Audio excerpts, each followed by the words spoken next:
Let's go down the meta hole. So, there's this video I put out. It's called Difficulty Begets Hot-Blooded Fandoms. The video is broken up into three segments. It starts off with a whole thing about how difficulty makes people care about a thing they like more because they had to put more effort to get into it. And then it breaks down into this long tirade about how shitty Fate and its fans are. Now, this part of the video is a joke. The end of the video then points out the fact that this part of the video is a joke. However, in spite of that, the joke is still misunderstood by a lot of the audience because they don't understand which part is the joke that the end of the video is talking about. Where the joke begins is precisely in the line where I state that the difficulty of getting into Fate is because visual novels are shitty. This is obviously retarded because thousands and thousands of people love visual novels. People love the Fate visual novel. But I go on and on about how shitty this visual novel is and how in order to get into Fate you have to bear with all this shittiness that obviously most people don't think is shitty or else no one would play the fucking game. That's why it's a joke. And it goes on because the real point here is just to shit on Fate, to vent over being upset that I got a bunch of shitty commenters on my Fate video. But of course, people can't tell which part of this is a joke and which part isn't. People are interpreting that the joke is like not that I'm saying incorrect things, but that I actually, believe that this stuff is all real, but me just like being an asshole is a joke.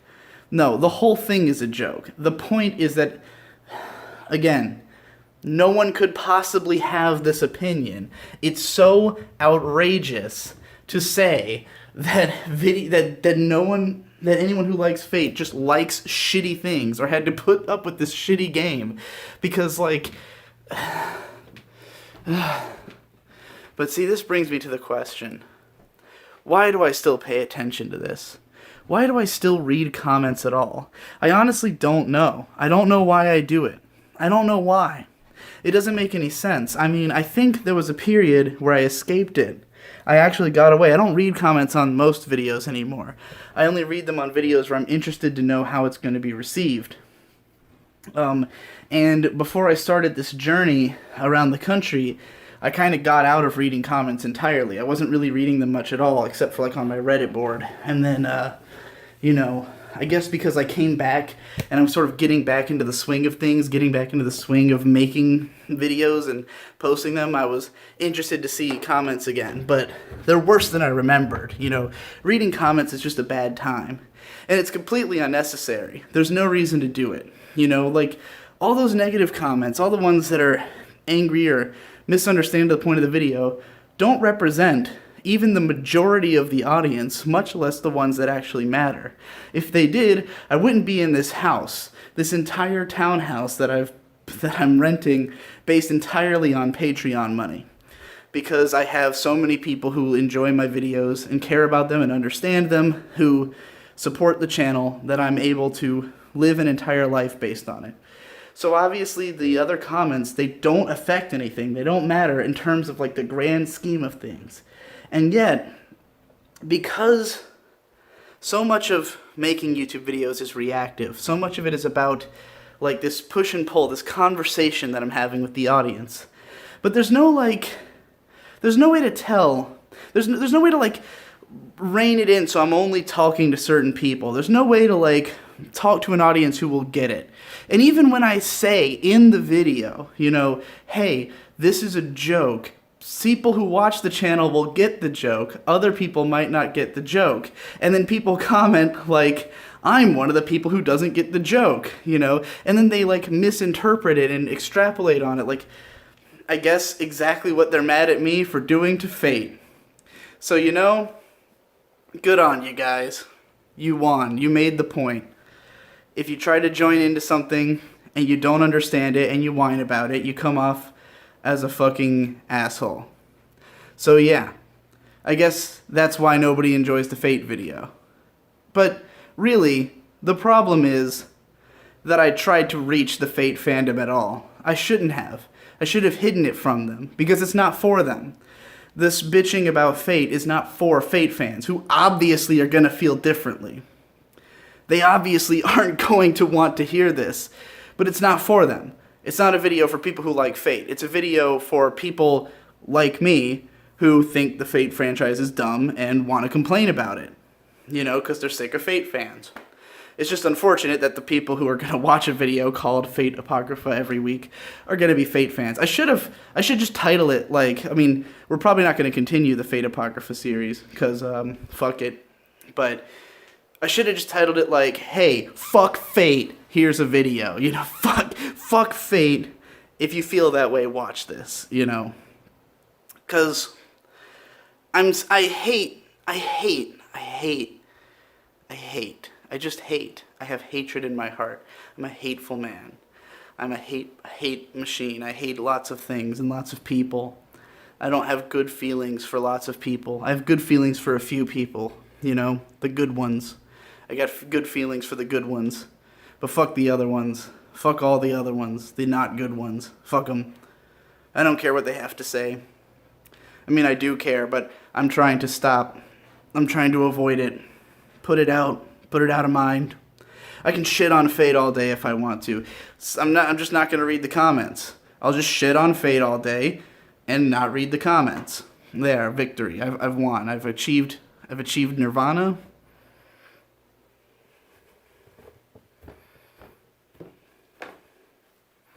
Welcome to my house. Welcome to the meta hole.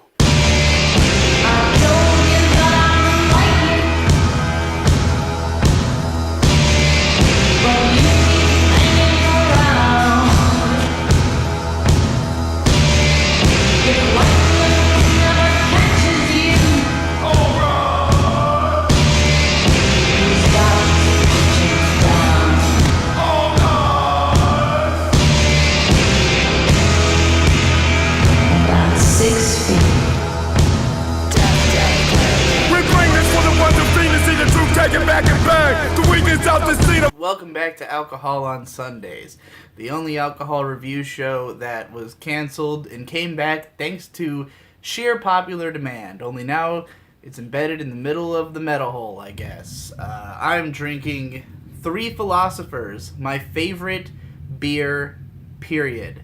It's from Ommegang, a brewery that's in New York, same state that I'm in. It's probably nearby, Copperstown, don't know where that is, but, you know, maybe I can go see the Ommegang Brewery sometime. But these guys, you can find these beers up and down the East Coast. I think they might be available nationwide. I'm not sure. Yeah, in any case, they make craft beers. They've got a decent variety of them, but my favorite by far is Three Philosophers, which is a triple, or was it quadruple? Yeah, quadruple ale. I don't know what that means. It says 98% quadruple ale and 2% ale with chives added. So yeah, most importantly, it's like 9.5% alcohol by volume. Very strong beer. Might even be more than that. I really can't read with these fucking sunglasses on. 9.7% alcohol by volume. So pretty strong for a beer, and more importantly, it's fucking delicious. It's, how would I describe it? It's got a sort of light taste to it, not like light beer, but like, you know, it's not super bitter or super hoppy. It's bitter. It's a craft beer, but it's not dark. It's not gonna make your throat go like, ugh, you know. It's pretty easy to drink. For being 9.7% alcohol by volume, it is highly drinkable, which is more than I can say for a lot of beers at this level. And whereas Golden Monkey, which is pretty similar, I would say, to this, Golden Monkey isn't as flavorful. This has a much more full flavor, in spite, again, of being highly drinkable. Like, I would say most beers that are like 9.7%, you're going to get something like Arrogant Bastard or Dragon's Milk, which are much more of like sip beer. Like, take a sip and your whole fucking shit is fucked for a little while. This stuff, you can just, you can fucking get through it pretty quick. The only thing I don't like about Three Philosophers is that it's a little expensive. You're looking at $3 or $4 for one of this size of bottle. So, like, fuck. I bought a 4-pack and it was like $15. So yeah, they're a little pricey, depending on where you get them. Oftentimes you can find it in the giant bottles for like $12 or $13. But I splurge for it because I love it. It's fucking great, man. It's just delicious. It's just a fun drink beer, and again, gets you drunk really quick. So, I would say basically, if you like Golden Monkey, this is like Golden Monkey, but more flavorful. It's in the same realm as some of the other beers I've talked about.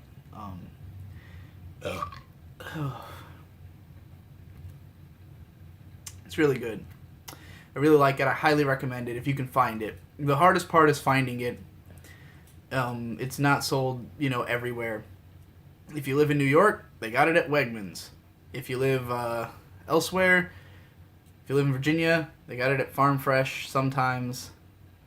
If you have a beer store nearby, go to your beer store. They might have it. If you live in another country, I doubt. But I doubt that for most of the beers I've had on this show. But yeah, this is backed by popular demand. People really like alcohol on Sundays for some reason. So here you go. It's back. Now every Sunday from now on, there'll be alcohol on Sundays. Welcome to the Meta Hole. I grew up on the internet. I started using the internet when I was like 8, and I started participating in online communities when I was 11. I'm 25 now, so that's a long time. More than half my life. My entire active memory spent online. And as I've spent more and more time away from the internet, I've come to really deeply hate it. On some level, I hate what it's always been, and on another level, I hate what it's become. Because the internet's not what it was when I got onto it, or when I spent a lot of time on it.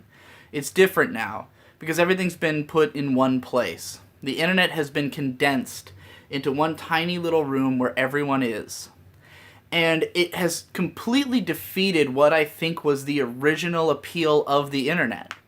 I think the appeal of the internet originally was that if you didn't have anyone you could connect with in person, you went online to find people you could connect with.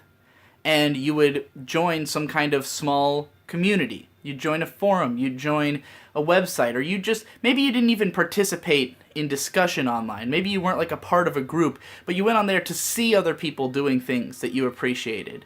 You went on there to see people doing things that, no one was doing away from the internet. What is this strange music coming from this lightning video now? Gibbon, what are you doing to me? What is this? What am I hearing? Whatever.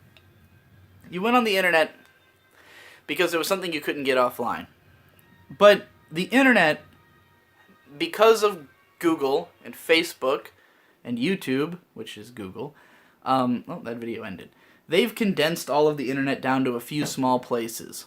And what this means is that the internet is no longer a bunch of small communities of people like-minded individuals hanging out. Now it's just everyone in one place. And there's advantages and disadvantages to it, right? Greater communication between different kinds of people. Everyone's kind of melting together and we all get to understand one another better. But on the other hand, now you're just in a place with a bunch of people you don't relate to who are watching you and looking at what you're doing and judging you.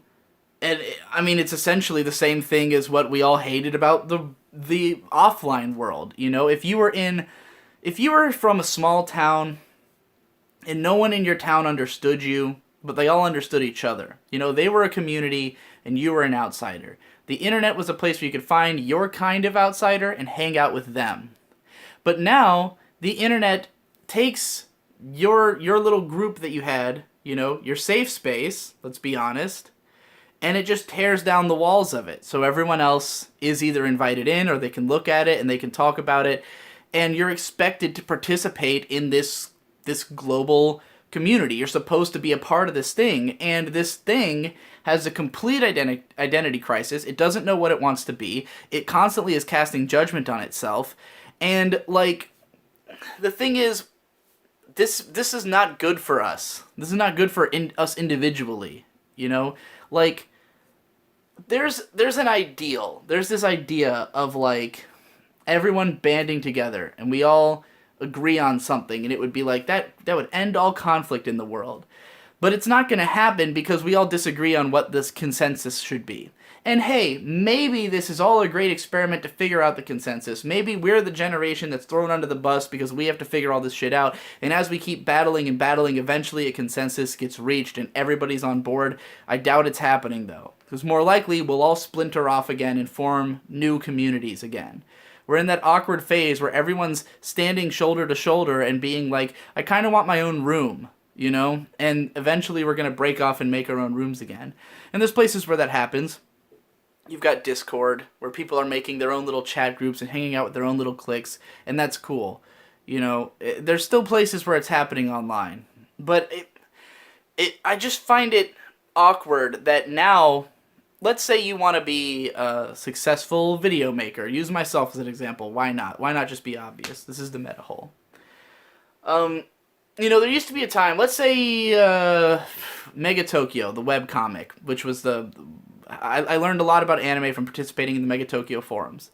You've got a website, megatokyo.com. If you're not interested in Mega Tokyo, the webcomic, you're not going to the website. You're not going there because you're not interested. So everybody goes to Mega Tokyo, and, you know, it's all fans of the comic, and they go to the forums, and they discuss the comic, or they discuss other stuff, and at the very least, we know everyone here at least has this one thing we're all connected by. We all just want to talk about this comic and whatever other things we happen to be interested in. And then eventually the forums of Mega Tokyo split into smaller communities. You've got this anime and manga board where all the big anime fans who happen to be fans of Mega Tokyo participate in this board, and it develops its own culture and it's its own little clique and group.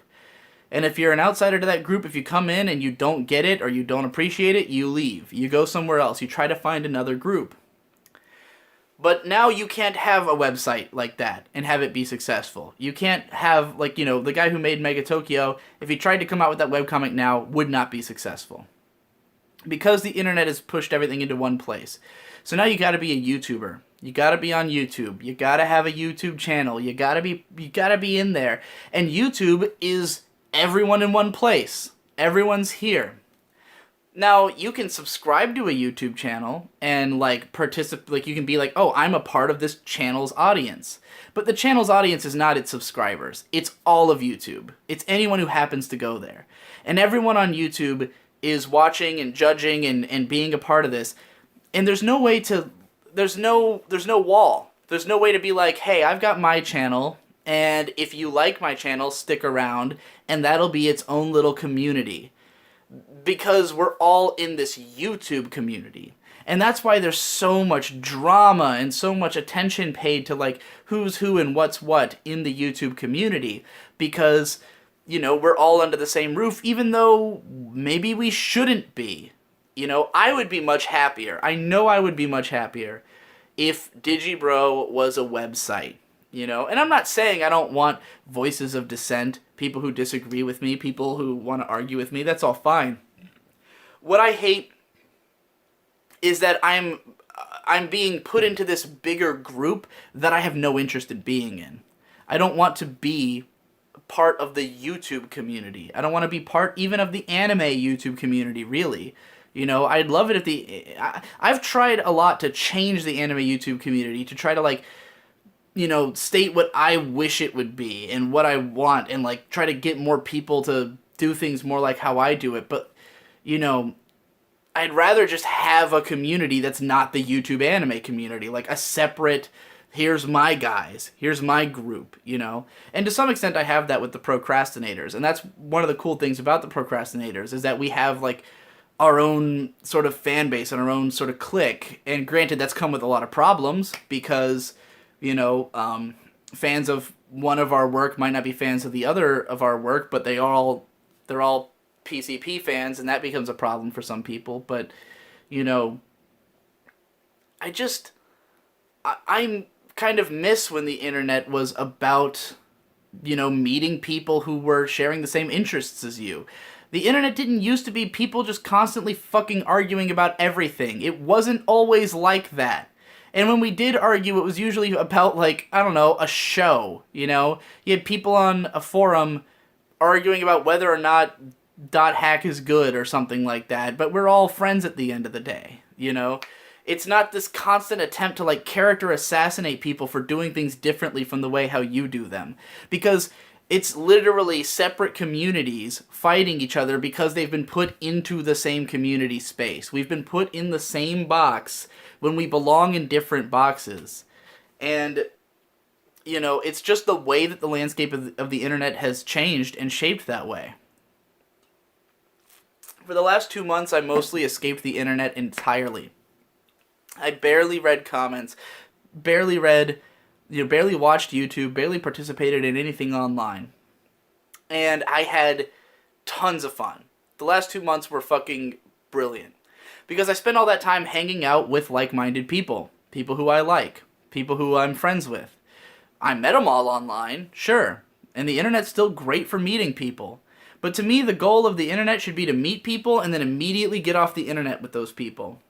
Find someone you like and get them off the internet as fast as you can. Because the PCP, we talk in a Discord group. We don't talk in one another's comment sections. We don't talk in a forum. We don't talk online in general because online sucks. We don't want to do it in front of an audience who's going to, fucking constantly try to involve themselves in the things we're saying.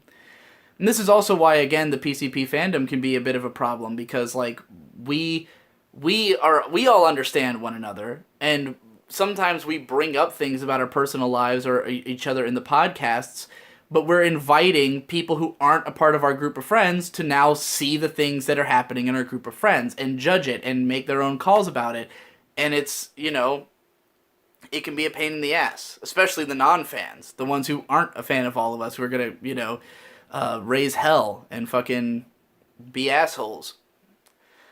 And I'd rather just be able to just talk to my friends, and the most fun I've had is over the course of these past 2 months, I've just been spending time with people I really love, I've spent a lot of time with my girlfriend, who I really love. I've spent time with Endless Jess and Best Guy Ever and Blind Skywatcher and Munchie and,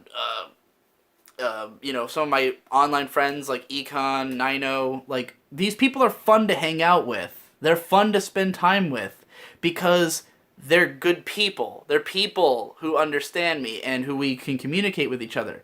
And I've had more fun talking to those people than I would ever have in a comment section or on Twitter, where everything I say is going to be responded to by somebody whose opinion I don't want to hear, who isn't thinking the same way I am, who is, coming at it from another community and doesn't get where I'm coming from. Am I saying I want a safe space? Yes, I am saying that. We all want that. Why would you not want that? Nobody wants to be constantly surrounded on all sides by enemies, by people who are trying to fuck with you. That it's not going to help you. It's just going to make you miserable, Might make you better at arguing, but it's going to make you miserable. So, if you can escape all that, you can make it to a better place, the outside world, where your friends are. I keep hearing noises from the neighbor's room. Am I being too loud? What time is it? It's like 9? Let's move somewhere else. I don't think those noises were related to me because they kept going after I stopped talking, but whatever. We're now in the center of the house where you've got the air conditioner noise. Would I turn off the air conditioner so that it, stops making noise? No.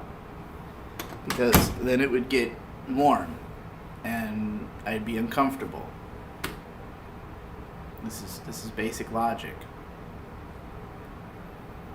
Now, I can't deny the strong possibility that my problems with the internet have more to do with me doing it wrong than with it having changed so badly. Maybe I have been participating in the wrong places. Maybe I shouldn't be on Twitter. Maybe I shouldn't be on YouTube. Maybe there's another way. Maybe if I created a patron-exclusive chat room, then I'd get lots of great conversation about my videos, and not have to read YouTube comments. And I could leave the YouTube comments on because I'm not going to read them anyways. There's probably plenty of ways to go about this. I'm no longer impressed as much with discussion as I once was. It used to be that a huge part of why I made my videos was that I wanted to hear what people thought of them. I wanted the affirmation, to be told, hey, I appreciated something about your video, And I still want that to an extent, especially just to make sure I'm not fucking up, I want to make sure that people are satisfied with the content I'm putting out, that my fans don't hate me now. But, in a way, the numbers speak for themselves. I'm not losing subscribers. My like ratios are still good. My Patreon's still healthy. So, I only need so much affirmation. And when you have to weed through all the bullshit, all the trolls, all the garbage comments, all the people who don't understand, who are just popping in because they heard there was controversy, wading through all that to get to the good stuff is not worth it, when I can just completely ignore it all and just stick with the good stuff. There's a lot of people who find that to be somehow cowardly, or like, oh, you can't take criticism. Well, no, I can't take criticism. Why should I? Why should I take criticism? But you're a critic. Yeah, and I don't send my videos to anybody who I criticize. There's such a huge difference that seems to be misunderstood by a lot of people between leaving a comment on a video and making a video about something. Because when you make a video about something, the ball is not even in the other person's court. Reki Kawahara's never seen my videos about SAO, nor would he care. I don't send these to people. I make videos critiquing things for my audience and myself. When people come in and criticize me, they're just stepping into my fucking space and telling me I'm a piece of shit. Why would I abide that? Why would I want that? People who I don't even know, who have nothing to do with me, criticizing my videos. I'll take criticism seriously when it comes from patrons. People who are actually lining my pockets. Like, if they don't like the videos, I have a problem. If Rando A, who doesn't even like the concept of anime analysis, is a problem with my videos, he can fuck off.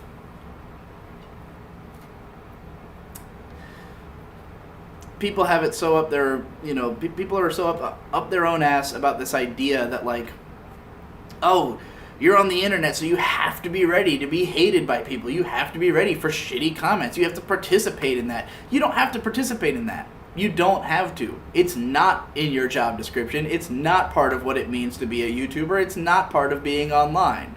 It's just assholes who want to do that, who are trying to sell you a narrative that you have to participate so that they can keep doing it, so that they aren't a bad guy in their own mind. They have to justify their actions by telling you that, you're wrong if you don't participate, when you don't have to. They don't set the rules.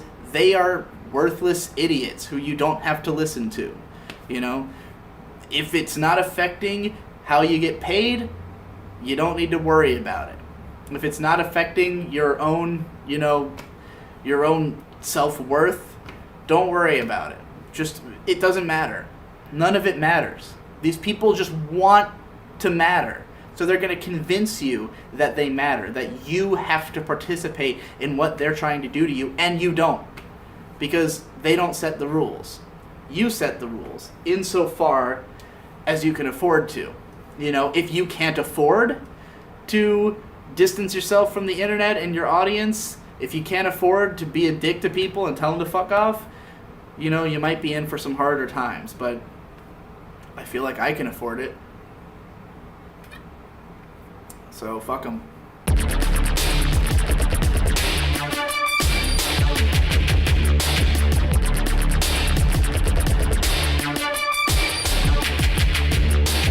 Welcome to Manga Mondays, the only manga review show that goes on hiatus for a month and a half and comes back on the wrong day in the middle of a different video. Today we're going to talk about the worst manga I've talked about on this show, Wada no Hara and the Great Blue Sea. I have not read all of this. You can see my bookmark. That's the front cover. I don't know if I can make it through this, or I don't know if I want to bring back Manga Mondays on a manga that I think is not worth reading and don't recommend.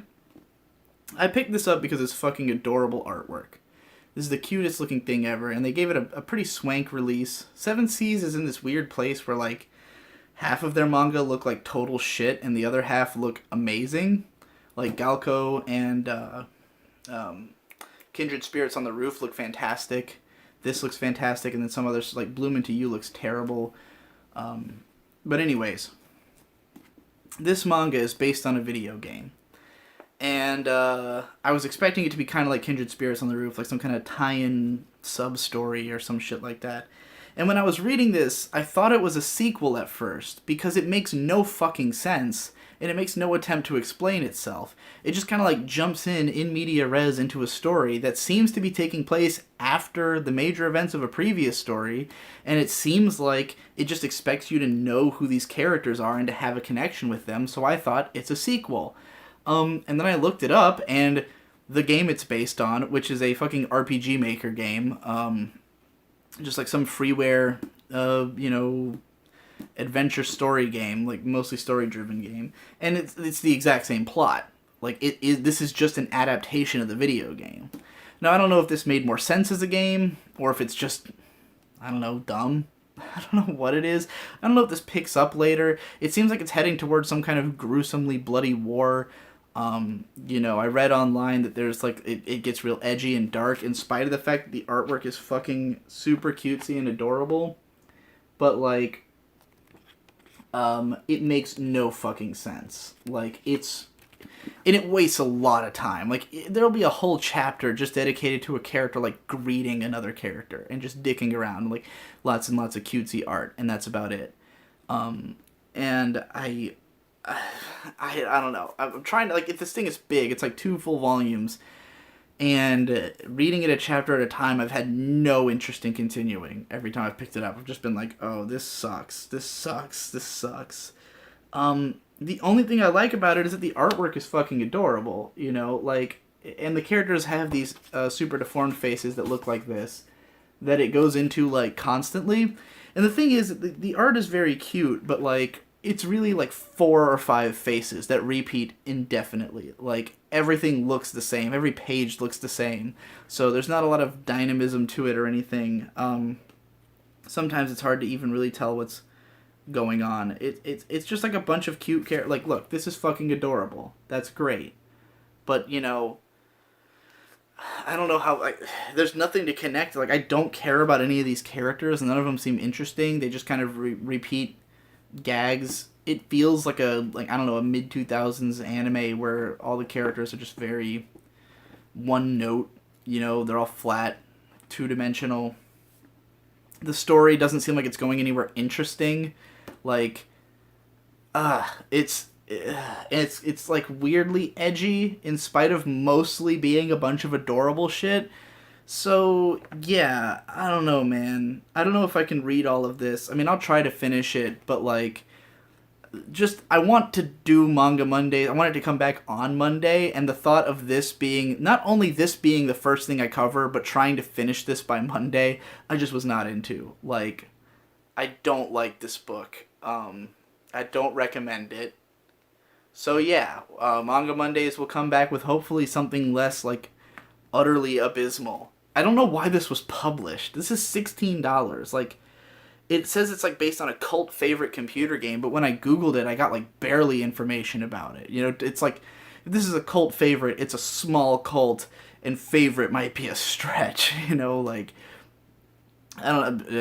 know why this happened, but it's cute. It's cute to look at. I mean, look at this. Look at this first insert.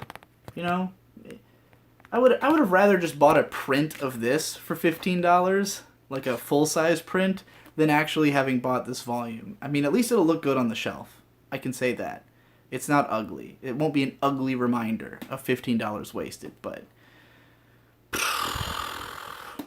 On a broad, universal scale, the truth cannot be spoken for, because none of us have enough information to interpret it.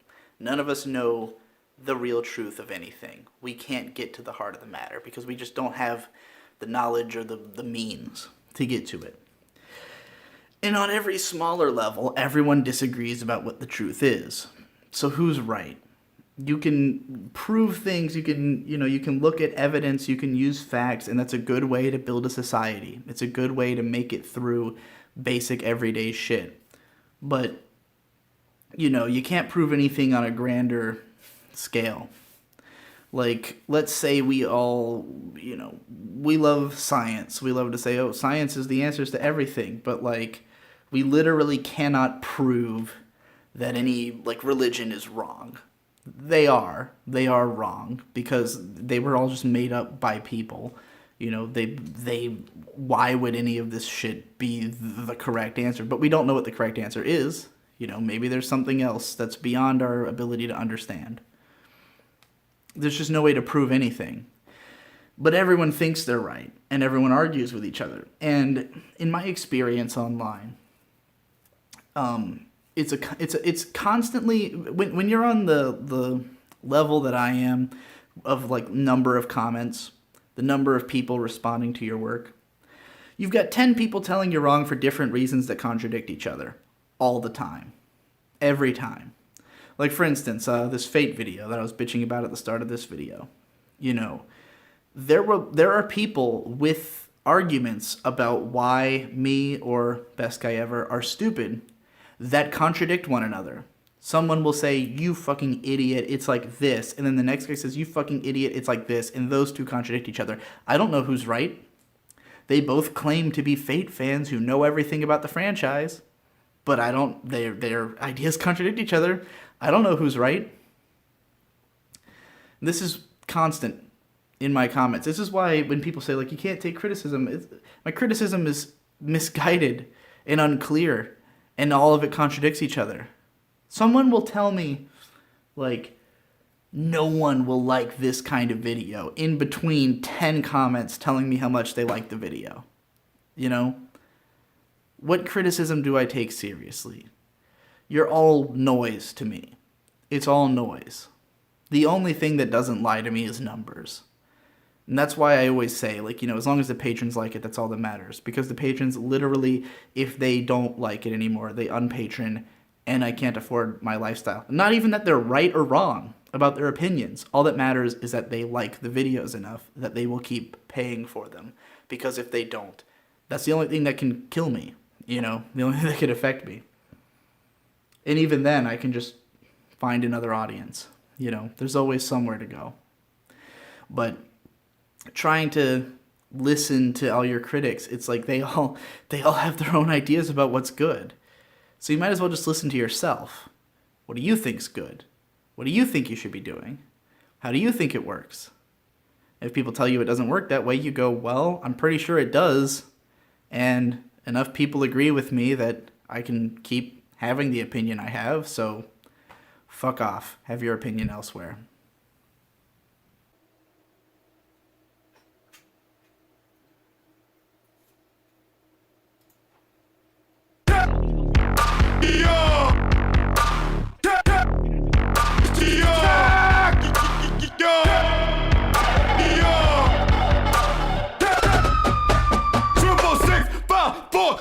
Atomic penetration, rapid fire through your skull. Shot it on when taking it back to the days of trying to lose control. Swerving in a blaze of fire, racing through my bones. Oh shit, I'm feeling it. Take you on. Hell yeah, fuck yeah, I feel like killing it. Take you on. Alright, that's not what it's like to experience. Take you on. Out of the blue, into the bag, door coming through like fuck. What was that? I don't know, but it made me feel so heated. How we creeping out, showing you jazz. Alright, welcome to the grand finale of Vinyl Fridays, the show that 3 people really want to come back and nobody else cares about. So we're just going to go through them all. Hokey Fright, this is one of my favorite albums. It's Aesop Rock and Kimya Dawson, a folk singer and a rapper, both who are really good, and they collaborate and make lots of interesting, very adorable songs. just about like fucking all kinds of shit. Like really every song's completely different. And they're all really good. I especially recommend Zombie Cafe, one of my favorite songs of all time. TV on 10, I did a whole video about it. You know, it's all good. Listen to this album. If you like anything, it's a great album. Let's see here. What else we got? Fucking Baths, Obsidian. This is like electronic, super moody music. Sometimes it can be a little dancey, and sometimes it can just be weird. It's sort of a... I don't know. It's like an electronic singer-songwriter album, I guess. The song Miasma Sky is a masterpiece. Ironworks is pretty good. No Eyes has been on my phone forever because it's like this really fucked up sex song in a way, or love song. It's about being in a relationship with someone who you don't really love, you just want to fuck them, and like being very upfront about that. So it's interesting. And also gay. So, you know, like the romances are gay romances, if that interests you. P-Lander Z. This isn't an amazing album, but these guys put on amazing live shows. They were at Otakon one year, and they put on a fucking phenomenal show. It's a Japanese punk band who are just really goofy. They dress in Super Sentai outfits and shit, and they have some pretty fun songs. The most memorable song by them is Too Many Mike, which is a song about there being, or So Many Mike, rather, which is just about how many people there are named Mike. Because they're based in New York, so they're, you know, they're familiar with America, and lots of English lyrics and shit. I don't know. It's a pretty fun album. Got lots of skits. It's like about them journeying through space. Here we've got Fuck Off, Get Free, We Pour Light on Everything by the Silver Mount Zion Memorial Orchestra. This is the last hurrah for post-rock. If you like post-rock, this was the last great post-rock album that's ever been made. Because it did something new. It imbued lots of, like, punk sound into post-rock, like a very dirty production and like a more visceral, angry sound, and some rock flavor to post-rock as opposed to the glistening, you know, crescendo core that overtook the genre. Unfortunately, no one took influence from this and did it again, so post-rock is dead now. What next? We got Touche Amore with Is Survived By. This is some post-hardcore fucking shit that's just like, it's dreamy but loud and abrasive. You know, all the vocals are screamed, but it's got this sort of almost post-rocky sound to it, actually, but while being post-hardcore. I would say not so much like... This isn't as much the visceral post-hardcore of something like At the Drive-In. It's less angry and more ethereal and more like...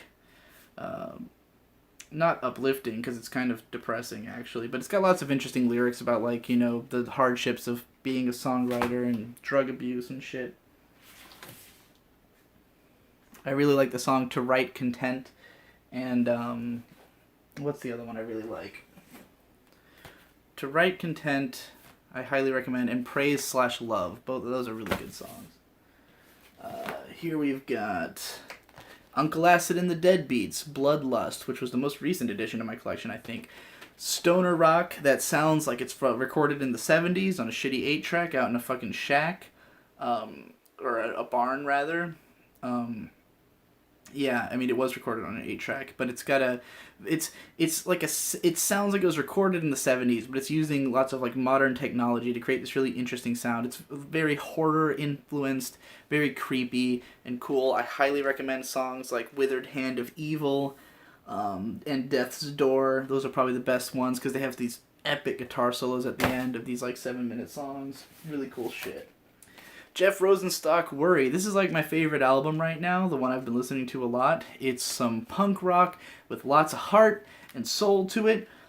This is an interesting album because it starts off like sort of just a collection of random songs for the first half, but then the second half is like one giant, like this entire half of the album, all these songs just run right into each other. So it's basically like one 15-20 minute song that's comprised of a bunch of really short songs that are all really cool, and they bleed into each other really well. It's excellent. Lots of fun stuff in there. And even before those, Festival Song is a phenomenal fucking track. Wave Goodnight to Me is great. And then the rest of it, I recommend just listening to all at once because it's best that way.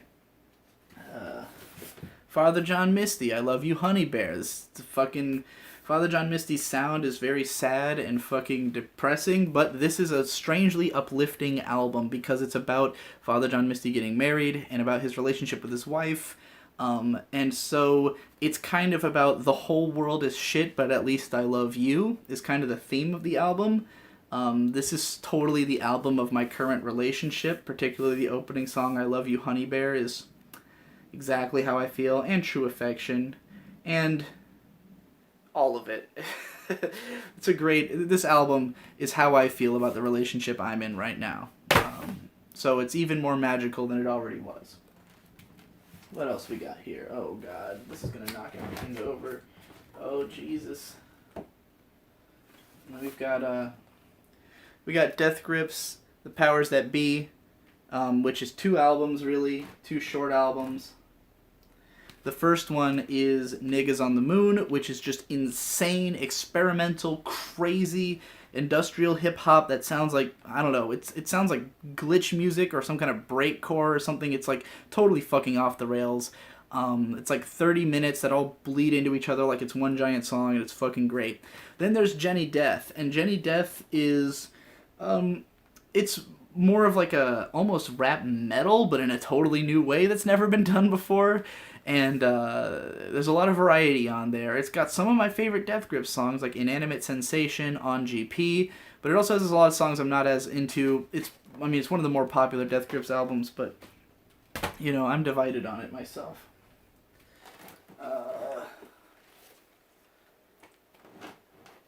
God. I'm gonna destroy everything. Flogging Molly, Drunken Lullabies. This is fucking Celtic punk. It's like Irish folk melodies mixed with punk music, and it's super memorable. The opening song, Drunken Lullabies, you've probably heard before. It's a classic radio hit. It's fucking great. Lots of great songs on here. The Rare Old Times, fucking What's Left of the Flag. This is just a great fucking hype album. Put it on when you're having a drunk party with people who like rock music. I'm just going to take these all down, and so I can go through them without this constant threat. Oh! We Cool, the other Jeff Rosenstock album, that's legit one of my favorite albums of all time.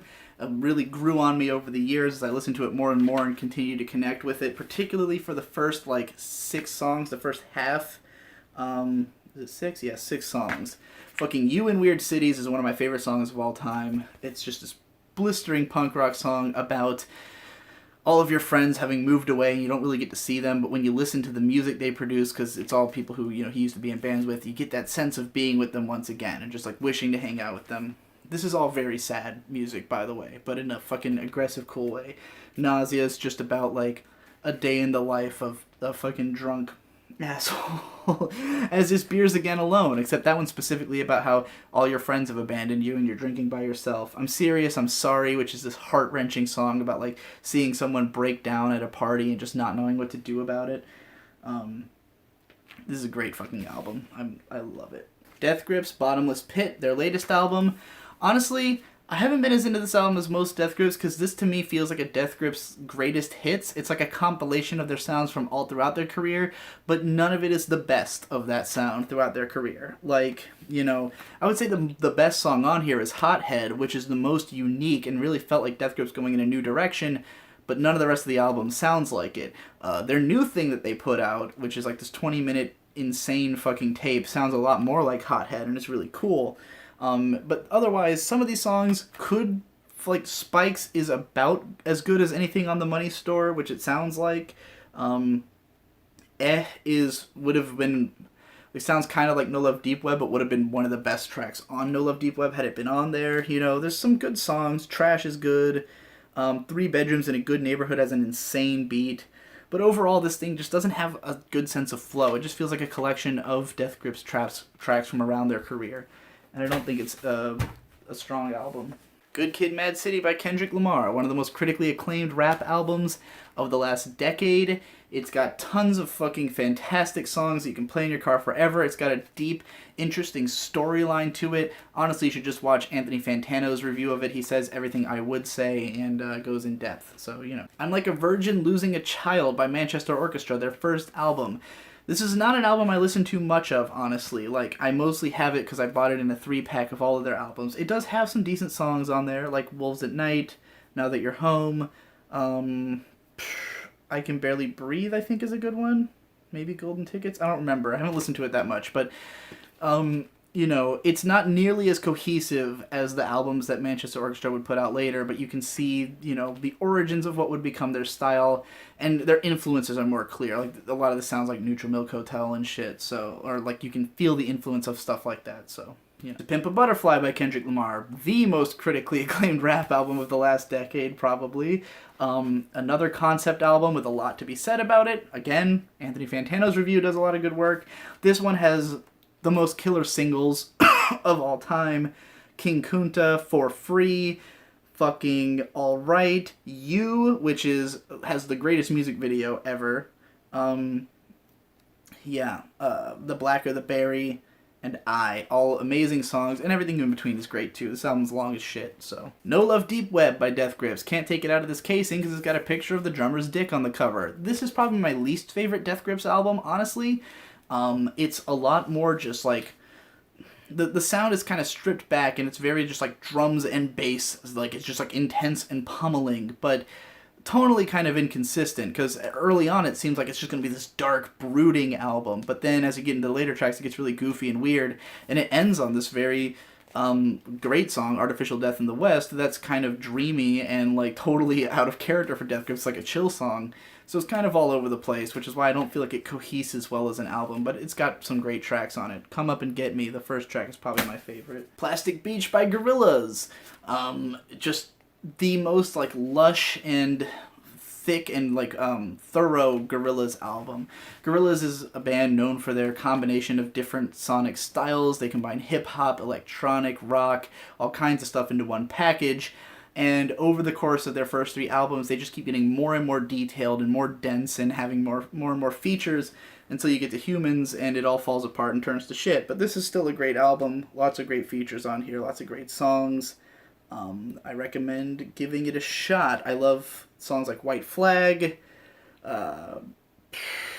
Stylo, Superfast Jellyfish, fucking Cloud of Unknowing. There's some weaker songs on here. I'd say this stands up better as an album. Like, the album experience is better than the individual songs, but a few of the songs are really great. Anamanaguchi's Endless Fantasy, the most endlessly re-listenable 80-minute album of all time. It's all chiptune metal music, basically.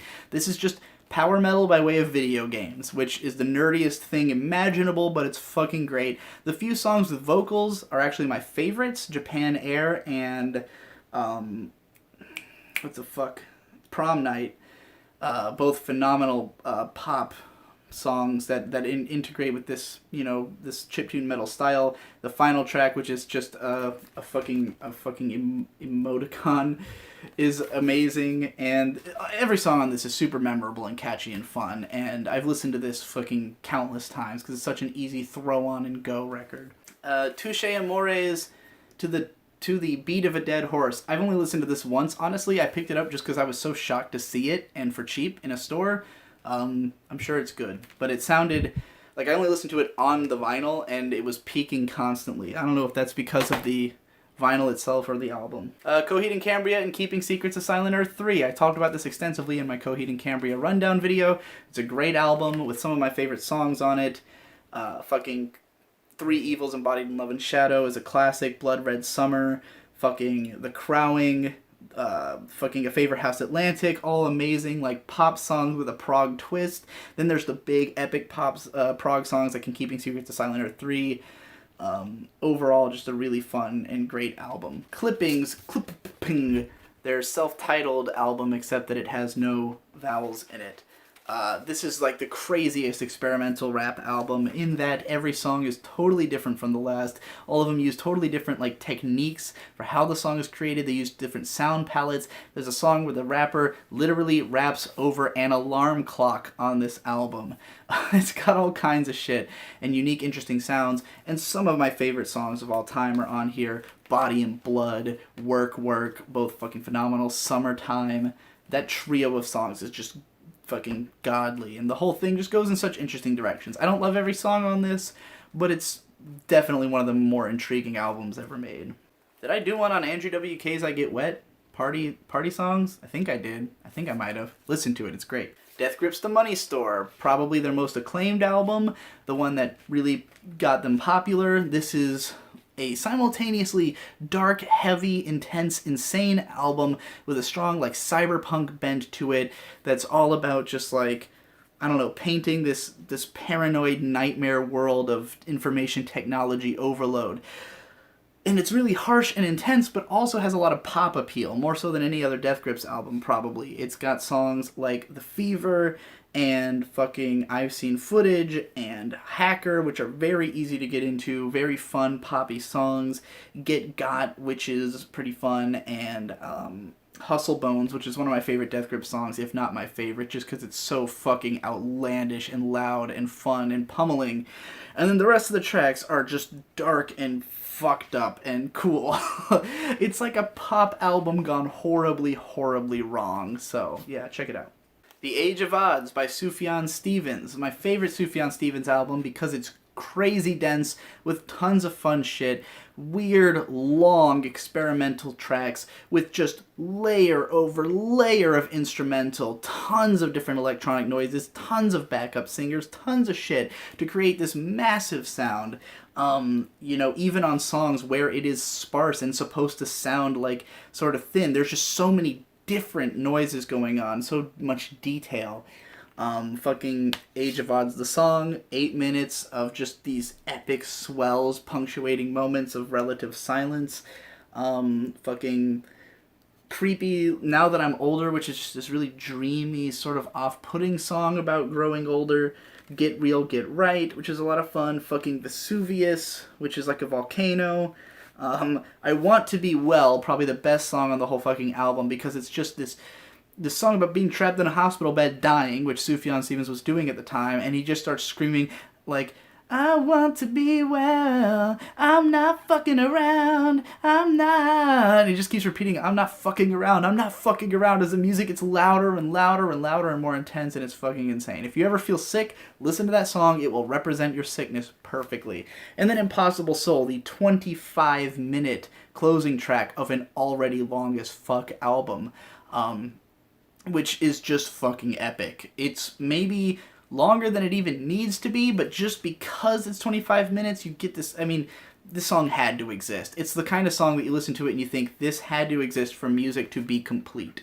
And it's a great track. Rat King, So It Goes, one of my favorite albums of all time once again. A rap album that perfectly captures the idea of the streets of New York. There are countless rap albums about living in the streets in New York, but this one actually sounds like it. They went out of their way to create an album that would sound like the streets of New York, and then they rapped about that over it, from the perspective of a couple of very young but very talented rappers with very different styles who bring a lot of unique noise to this album.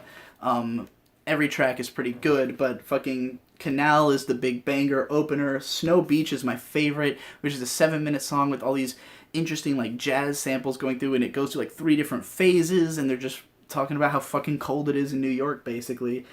So Sick Stories, which is the big single with King Cruel, highly recommended. Remove Ya, fucking banger of an anti-cop song.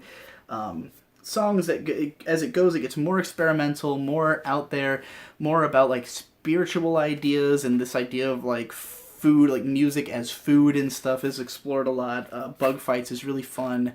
This is a fucking great album. I love this album. And finally, Manchester Orchestra's Simple Math, the follow-up to Mean Everything to Nothing, which I did a video on before.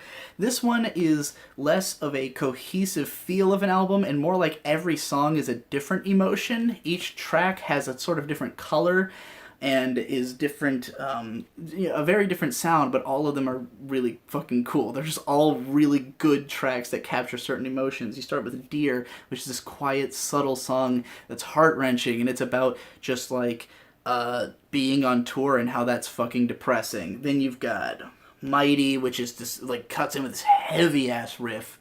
I don't even know what that song's about. Pensacola is about touring through shitty towns, and it's very light and breezy, even though the lyrics are really depressing. April Fool, which is like a barn burner of like a fuck yeah, I'm the guy. I'm, you know what, like, I'm a fucked up guy and I'm gonna embrace it. Virgin, which is this dark, seedy, fucking evil sounding song that you just gotta crank all the way up.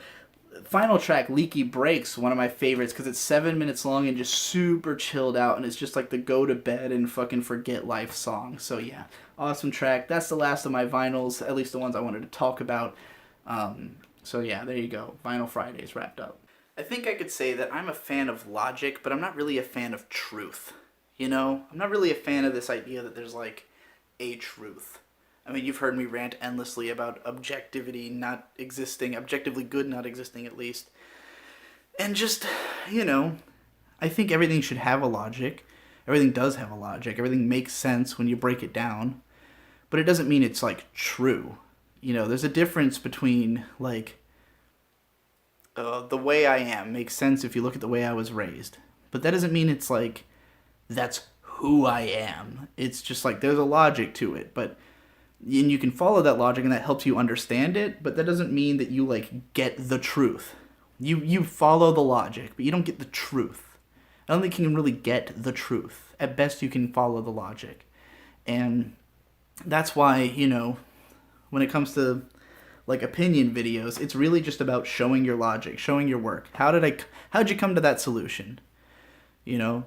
I don't know if that's why they want you to show your work in math so much. Like... In every math class, it was always showing your work was more important than having the right answer. And, you know, in math, there supposedly is just a pure logic. You're supposed to be able to... This is all real. You know, these numbers are real. They make sense.